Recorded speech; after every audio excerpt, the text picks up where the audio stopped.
Hey, folks, we've got a great interview for you here with Amanda Litman, co-founder of Run for Something. I encourage folks to run for office.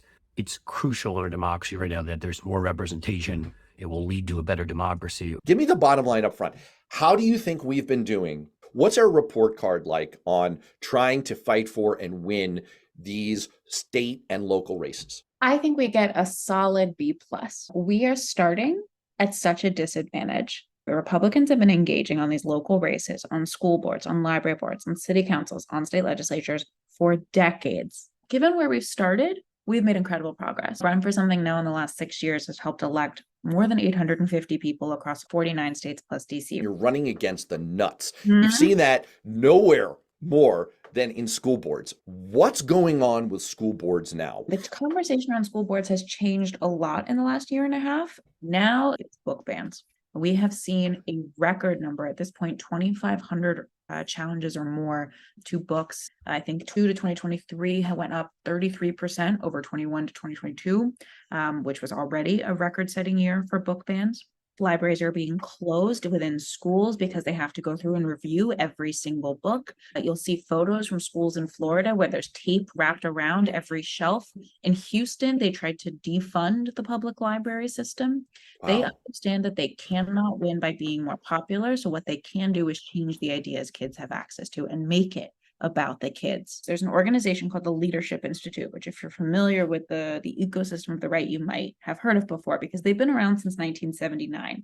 They're mostly funded by people like the Koch brothers and major Republican donors. Their annual budget is about $30 million. Earlier this summer, they opened a 6,000 square foot education training center in Sarasota, Florida. They are in this for the long haul. They are the backbone for an organization you've definitely heard of, Moms for Liberty, which started in the last 2 or 3 years because a Run for Something candidate down in Florida beat out an incumbent school board member who was batshit crazy. That incumbent school board member went on to found Moms for Liberty. Moms for Liberty are the folks showing up at these meetings. There's about 80,000 elected school board positions, about 20 to 25,000 happening any given year, which means we need to be always on. Fannie Willis is a locally elected prosecutor. This is another unbelievably important position in America. How are we doing on that score? We're doing better. There's so much room here for improvement. One of my favorite examples is a number of the elected prosecutors we've worked with in Michigan and Arizona and elsewhere, Texas also, who have refused to prosecute abortion if the state law was not changed to make it a crime. There's incredible latitude we have here to really control what's happening on the local level. It's another place where Democrats often don't engage, but as we've seen down in Georgia, it is incredibly important who is elected to these offices. A major concern in the run up to the midterms because there was a full court press from Steve Bannon and other MAGA world figures to try to flood the zone on election administration and get MAGA people into these positions and just overwhelm our election machinery. Didn't seem to work for them. So how did we do heading that initiative off in 2022, and how are we doing now?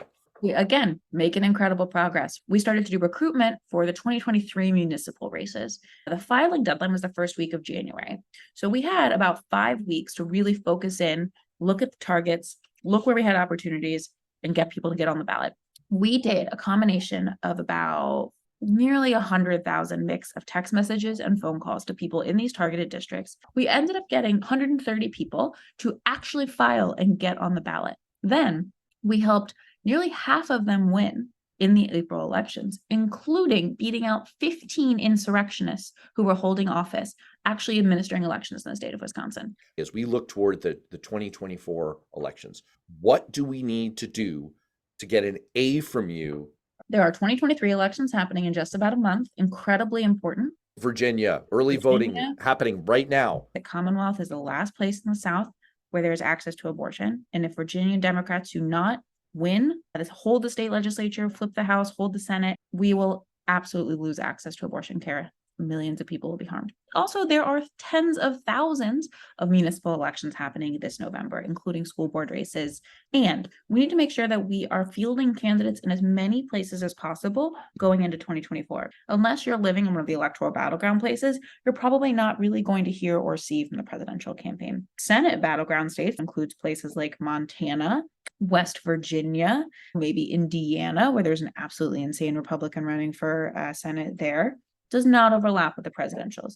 Then there's the congressional battleground maps where we have an opportunity to retake the House. That includes New York, California. Even we could win seats in places like Alabama and Georgia where they're going to have to redraw maps, North Carolina as well. By fielding more candidates locally, by supporting those candidates locally in as many places as possible, we can both win and we can help the entire ticket. We have crucial elections coming up this year, and they're going to really determine whether folks are harmed, greatly harmed. In Ohio here, we've got a ballot measure that'll determine whether we enshrine abortion rights in our Constitution. And we have a little troll governor, Mike DeWine, trying to stop that from happening because they've tried to ban abortion for all women. The story of the 10-year-old raped here couldn't even get an abortion in this state. We have Virginia, where we've got a one-vote advantage in the state Senate. They've got Glenn Youngkin, that little ugly vest-wearing guy, fake moderate, who's going to ban abortion if we don't hold on to at least that state Senate and try to win the state House and other parts of the government there. We have got a race in Mississippi for governor where we can win. There's a Republican civil war on their side, and we've got Andy Beshear, the governor of Kentucky, fantastic, moderate Democrat, must win. We hold on to him. Our chances for protecting choice in Kentucky get that much better. So don't just run for something, folks. Vote for something.